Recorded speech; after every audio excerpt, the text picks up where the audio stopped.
আসসালামু আলাইকুম বন্ধুরা, আমার হেসেলে আপনাদের সকলকে জানাই স্বাগত। বন্ধুরা, আজকে আপনাদের সঙ্গে শেয়ার করব খুব সুন্দর হোমমেড কেকের একটি রেসিপি। আর খুবই ইজিভাবে আমি কেকটা বানাবো, আর একেবারে কিন্তু এগ ছাড়া বানাবো। কোনোভাবেই আমি এখানে ডিমের ব্যবহার করছি না, ডিম ছাড়াই আমি কেকটা বানাবো। আর খুবই টেস্টি হবে আর খুব ইজিভাবে বানাবো। আর বন্ধুরা, কেকটা বানাতে আমি মাইক্রোওভেন ইউজ করব না, আমি কড়াতেই কেকটা বানাবো। তো কিভাবে কড়ার মধ্যে কেকটা বানাচ্ছি, বেক করছি, সেটাই আপনাদের কাছে দেখাবো খুব ইজিভাবে। তো বন্ধুরা, আপনাদের কাছে রিকোয়েস্ট করছি রেসিপিটা পুরো শুরু থেকে শেষ পর্যন্ত দেখার জন্য। তো সময় নষ্ট না করে চলুন রেসিপিটি শুরু করে ফেলি।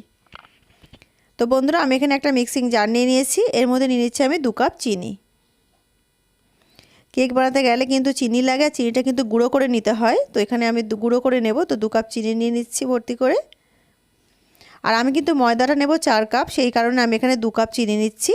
তো এইভাবে মেজারমেন্টটা আপনারা করে নেবেন, তাহলে কিন্তু মিষ্টির পরিমাণটা কেকে একেবারে সঠিক হবে।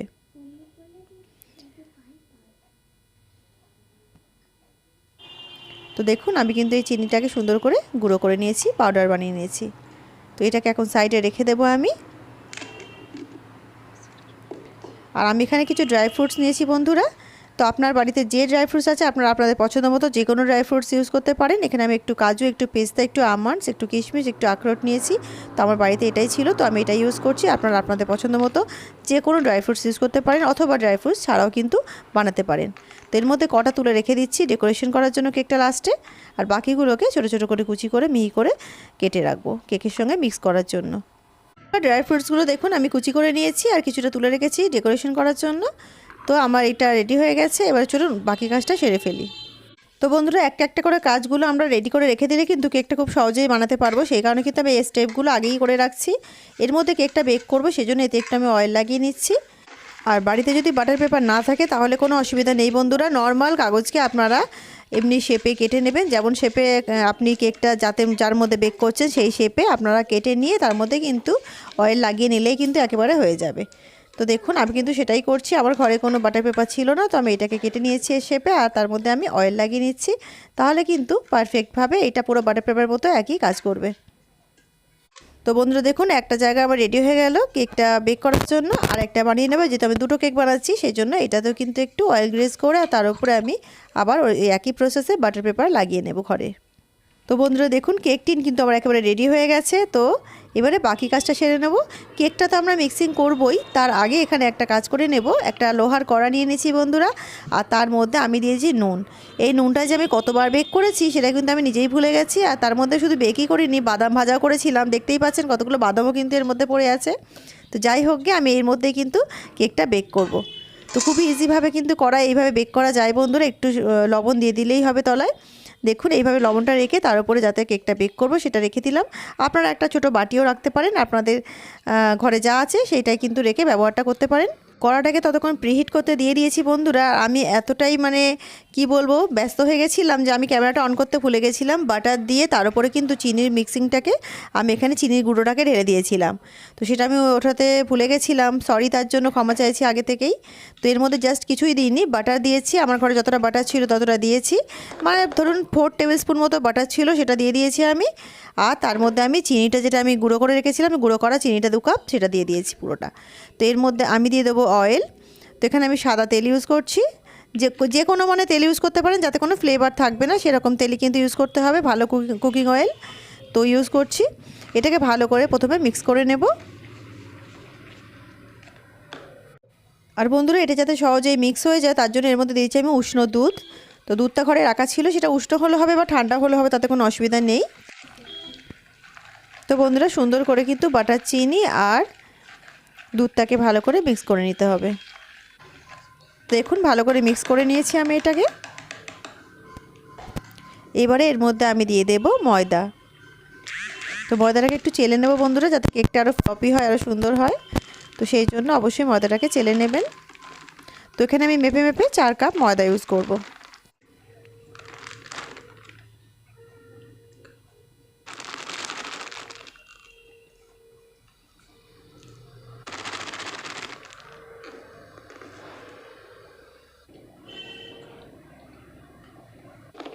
তো বন্ধুরা, দেখতেই পেলেন আমি এখানে 4 কাপ ময়দা নিয়ে নিয়েছি, আর সেটাকে আস্তে আস্তে করে চেলে নেব। প্রথমে হাফ ময়দা এর থেকে চেলে নেব ওর থেকে।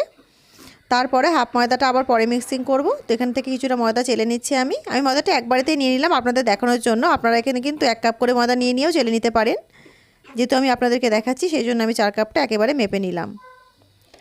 তো দেখুন এইভাবে কিন্তু ময়দাটাকে চেলে নিতে হবে। তো বন্ধুরা হাফ ময়দা চেলে নিলাম, হাফটা আবার পরে মিক্স করব। তো এটাকে চেলে নেওয়ার পরে না মিক্স করে নেব আগে হাফটা, তারপরে আবার কিছুটা ময়দা দিয়ে হাফ, তারপরে মিক্স করব।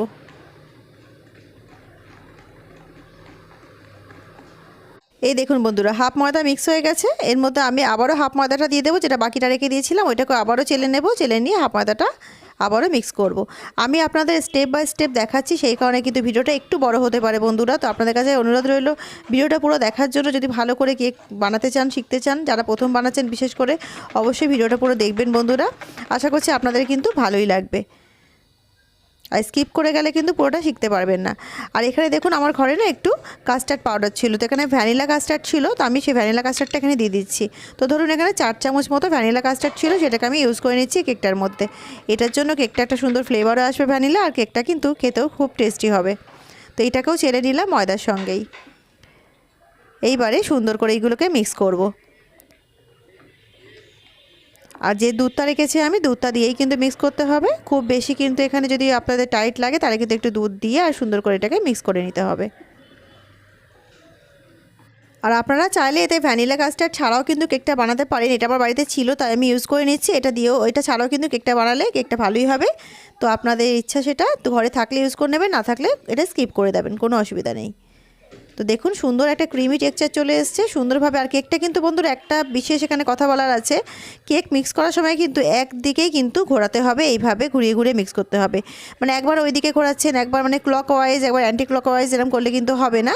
তো এরকমভাবে সুন্দরভাবে যেমনি আমি ক্লকওয়াইজ ঘোরাচ্ছি সেইভাবেই কিন্তু একভাবেই কিন্তু ঘুরিয়ে এটাকে মিক্স করতে হবে। দেখুন আর কত সুন্দর একটা স্মুথ টেক্সচার চলে এসছে। এটা কিন্তু খুব বেশি পাতলা করলে হবে না বন্ধুরা, বেশ ঘনর মধ্যে সুন্দর মধ্যে রাখতে হবে টেক্সচারটা। দেখুন আমি যেমন করেছি, দেখুন আপনাদেরকে একদম কাছ থেকে দেখিয়ে দিচ্ছি বন্ধুরা, সেই কারণেই কিন্তু আমি স্টেপ বাই স্টেপ পুরোটাই আপনাদেরকে দেখাচ্ছি। দেখুন আমি তুলে তুলে দেখাচ্ছি। তো এইবারে কিন্তু এটা মিক্সিং হয়ে গেছে। এর মধ্যে যে কুচিয়ে রাখা ড্রাই ফ্রুটসগুলো সেইগুলোকে দিয়ে দিচ্ছি। আর বন্ধুরা ড্রাই ফ্রুটসগুলো সুন্দরভাবে দিয়ে আর ভালো করে এটাকে মিক্স করে নিতে হবে।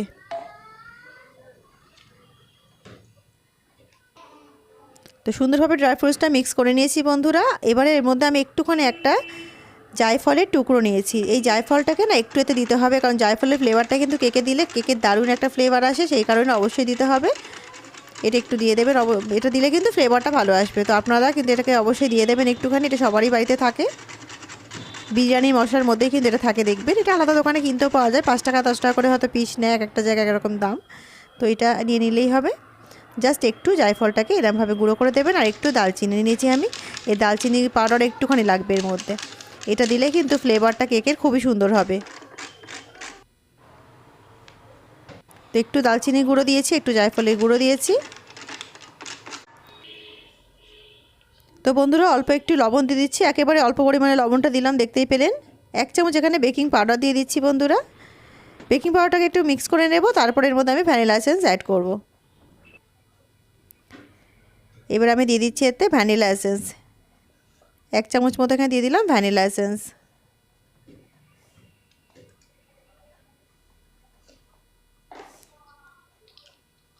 ভ্যানিলা এসেন্স দিলে কিন্তু সুন্দর একটা ফ্লেভার আসে, ভ্যানিলা ফ্লেভার। তো আর কেকের সঙ্গে যে মশলাগুলো ইউজ করলাম তার সঙ্গে মিক্স হয়ে একটা দারুণ ফ্লেভার দেবে কেকের।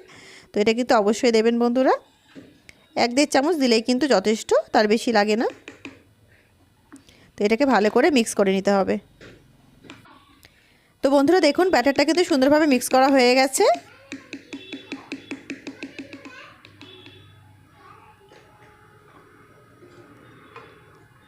আর আমরা কিন্তু কেক টিনগুলো আগেই কিন্তু রেডি করে রেখেছিলাম, যার জন্য কতটা ইজি হয়ে গেল। নাহলে এখন যদি রেডি করতে হতো তাহলে এটা রেখে দিয়ে আবার রেডি করতে হতো। তো সেই কারণেই আপনারা আগে থেকে এগুলো রেডি করে রাখবেন, তাহলে কিন্তু খুব তাড়াতাড়ি কেকটা বানানো হয়ে যাবে। আমি 2 জায়গায় কেকটা বেক করব, তাই হাফ ব্যাটার এতে দিচ্ছি, আর আরেকটা কেক টিন আছে ওর মধ্যে হাফ ব্যাটার দিয়ে দেবো।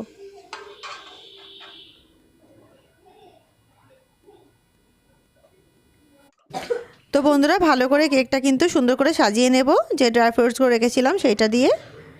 তো দেখুন কেক কিন্তু রেডি হয়ে গেছে বেক করার জন্য। তো চলুন কেকটাকে বেক করে ফেলি। কড়াটা কিন্তু প্রথমে বসিয়ে দিয়েছিলাম প্রিহিট করার জন্য। কড়াটা কিন্তু গরম হয়ে গেছে। এর মধ্যে কেকটাকে দিয়ে দেব। এইভাবে কেকটা আস্তে করে বসিয়ে দিতে হবে। আর সবসময় কিন্তু বন্ধুরা কেকটা যখনই ব্যাটার ঢালবেন ওপর থেকে একটু জায়গা ফাঁকা রেখে দেবেন, যাতে কেকটা ফুলে গিয়ে পড়ে না যায়, বাইরে বেরিয়ে না আসে, সেই কারণে। তো এটাকে ঢেকে দিয়ে বন্ধুরা অন্তত 35 মিনিট মতো কুক করতে হবে। 35 থেকে 40 মিনিটের মধ্যে এটা হয়ে যাবে। আর গ্যাসের ফ্লেমটা কিন্তু মিডিয়াম রেখেই কুক করতে হবে। এটা কিন্তু মাথায় রাখবেন, একেবারে হাই ফ্লেম করে দেবেন না। তো যতক্ষণ একটা কেক বেক হচ্ছে ততক্ষণ আরেকটা কেক কিন্তু আমরা সাজিয়ে রেডি করে রাখবো বেক করার জন্য। তো বন্ধুরা দেখুন, আরেকটা কেক কিন্তু সেজে গুজে একেবারে রেডি বেক হওয়ার জন্য। তো এই কেকটাকে একটু চেক করে ফেলি বন্ধুরা। দেখুন এটা কিন্তু অলরেডি 35 মিনিট হয়ে গেছে, কেকটা বেক হচ্ছে আর সুন্দরভাবে বেক হয়ে গেছে বন্ধুরা। আমি এখানে চামচের সাহায্যে একটু মিল্ক দিয়ে দিচ্ছি, দুধ দিয়ে দিচ্ছি ওপর থেকে হালকা করে, তাহলে কেকটা কিন্তু সফট থাকবে। তো বন্ধুরা কেকটাকে আরও 5 মিনিট মতো এখানে বেক করে নিয়েছি। একটু চেক করে নেব, একটা কাঠির সাহায্যে এইভাবে চেক করে নেবেন। দেখুন কাঠিটা কিন্তু একেবারে পরিষ্কার উঠেছে, এর মধ্যে কোনো কিছু ব্যাটার লেগে নেই, তার মানে কিন্তু কেকটা খুব সুন্দরভাবে বেক হয়ে গেছে। তো গ্যাসের ফ্লেমটাকে অফ করে দেবো বন্ধুরা। আর এই কেকটাকে কিন্তু একটু ঠান্ডা করে নেব নামিয়ে। তো বন্ধুরা একটা কেক তো বেক হয়ে গেছে, আরেকটা কেক দিয়ে দিচ্ছি বেক করার জন্য। তো এইটাও কিন্তু আমরা সুন্দরভাবে বেক করে নেব কেকটা। একই প্রসেসে দুটো কেক কিন্তু বেক করতে হবে। তো একটা দেখিয়ে দিলাম বন্ধুরা। তো বন্ধুরা দেখুন দুটো কেকই কিন্তু বেক হয়ে গেছে, একটা এখনও গরম আছে। যে কেকটা আগে বেক করেছি সেটা কিন্তু আপনাদের সঙ্গে কেটেও আমি দেখিয়ে দিচ্ছি যে কেকটা কেমন হয়েছে ভিতর থেকে, অবশ্যই কেটে দেখাবো। সঙ্গে থাকুন বন্ধুরা।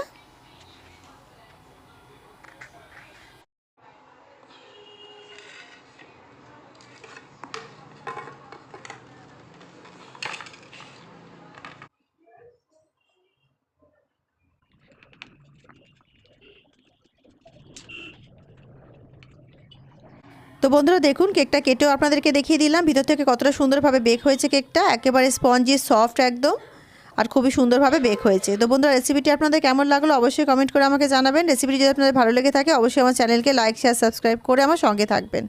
দেখো যে একটা নতুন রেসিপির সঙ্গে, ততক্ষণ সবাই ভালো থাকুন, সুস্থ থাকুন এবং সবাইকে আগাম হ্যাপি ক্রিসমাস। আল্লাহ হাফিজ বন্ধুরা।